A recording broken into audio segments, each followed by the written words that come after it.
ترکی میں قرآن پاک کی توہین کرنے پر عذاب الہی کا اچانک نزول۔ ترکی میں گزشتہ سال اگست میں آنے والے زلزلے کے حوالے سے بعض ترکی اخبارات میں شائع ہونے والے واقعات انتہائی عبرت ناک ہیں۔ تفصیلات کے مطابق ترکی کی بحریہ کے کسی اڈے میں جو ساحل سمندر سے بالکل پاس تھا، رقص و سرور کی ایک محفل منعقد ہوئی جس کے شرکاء 3000 کے لگ بھگ تھے۔ وہاں ناچنے اور گانے والیوں کی ایک بہت بڑی تعداد نے شرکت کی اور شراب و کباب کی خوب محفل جمی۔ ایک فنکشن کے لیے اسرائیل سے خصوصی طور پر یہودی ناچنے اور گانے والی لڑکیاں درآمد کی گئیں جو انتہائی بے حیا تھیں۔ فنکشن میں 30 سے زائد ترکی جرنیل شریک تھے۔ بتایا جاتا ہے کہ اس وقت جب انتہائی بے حیائی اور فحش مناظر پر مبنی مجلس جاری تھی کہ ایک جرنل نے ایک کیپٹن کے ذریعے قرآن کریم کا ایک نسخہ منگوایا اور اس سے پڑھنے کو کہا۔ جب اس نے پڑھا تو اس سے اس کی تفسیر اظہار کیا۔ اس کے بعد مذکورہ جرنل نے قرآن کریم کے نسخے کو لے لیا اور پھاڑ کر ناچتے ہوئے یہودی اور ترکی لڑکیوں کے پاؤں کے نیچے ڈال دیا۔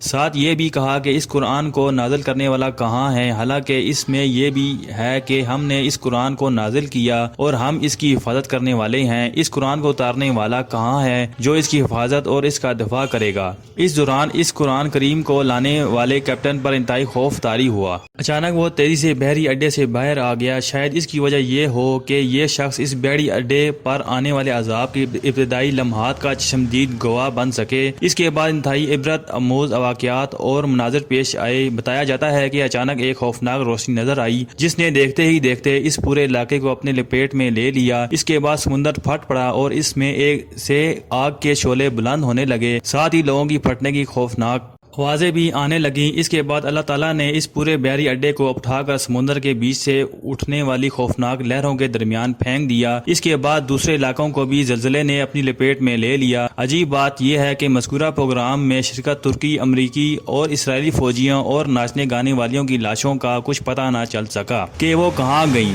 تمام تر وسائل ہونے کے باوجود اب تک وہ لاشیں سمندر سے باہر نہ آ سکیں۔ قرآن کریم کی بے حرمتی کر کے ان لوگوں نے اللہ تعالیٰ کی غیرت کو للکارا تو اللہ تعالیٰ نے انتقام لے لیا ہے۔ کوئی نصیحت حاصل کرنے والا اس واقعہ میں اگرچہ حق تعالیٰ نے نہ صرف کل انسانیت کو بلکہ تمام مسلمانوں کو نہایت عبرت آموز سبق دینے کے لیے اپنے زبردست غصے کا اظہار کیا ہے، جس سے پہلی بات ثابت ہوئی کہ قرآن پاک واقعی اللہ کی ہے اور اللہ ہی کی آسمانی کتاب ہے، کیونکہ اگر یہ اللہ کی چیز اور اس کی آسمانی کتاب نہ ہوتی تو اللہ کو شاید غصہ بھی نہ آتا۔ کیا کسی مصنف یا مؤلف کی کتاب کی بے حرمتی اور بے ادبی کرنے پر اللہ کو غضب آیا ہے؟ ظاہر ہے انسانی عقل و شعور کے اعتبار سے غصہ اسی کو آتا ہے جس کی چیز ہے۔ یہ بات نہیں کہ چیز کسی کی خراب و برباد ہو مگر اس کا پر غصہ کسی اور کو آئے۔ یہاں پر محفل اور رقص و سرور میں قرآن پاک کی جس کا اس محفل سے کوئی رابطہ، کوئی واسطہ یا تعلق بھی نہ تھا، جس درجہ سنگین گستاخی اور بے ادبی کا مظاہرہ کیا گیا تھا، اسی درجے پر اللہ کے شدید سنگین و غضب نے وہ کام دکھایا کہ ہزاروں